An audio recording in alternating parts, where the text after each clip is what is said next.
ভূতের ঘর। রাত তখন প্রায় ১টা।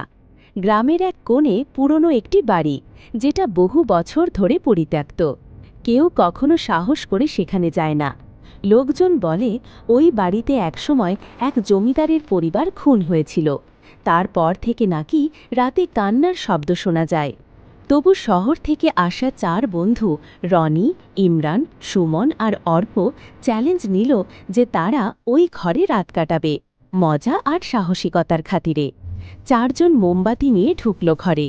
ঘরের দেয়ালে পুরনো ছবি, ছেঁড়া পর্দা আর ধুলোর আস্তরণ। হঠাৎ করে একটা ঠান্ডা হাওয়া বইতে লাগল। মোমবাতির শিখা কাঁপতে লাগল। ইমরান মজা করে বলল, ভূত আসছে বুঝি? হঠাৎ পাশের ঘর থেকে এক শিশুর কান্নার আওয়াজ এলো। ৪ জন একদম চুপ, সবার মুখে ভয়ের ছাপ। কিন্তু সাহস করে অর্ক এগিয়ে গেল। দরজা খুলতেই শিশুর কান্না থেমে গেল। ঘরটা ফাঁকা। পিছনে তাকিয়ে দেখে রনি নেই। রনি, রনি, সবাই চিৎকার করতে থাকে। উত্তর নেই। এক মুহূর্তের জন্য তারা ভাবল দৌড়ে পালাবে, কিন্তু দরজা বন্ধ, ভিতর থেকে লক করা। কেউ কিছুই করেনি।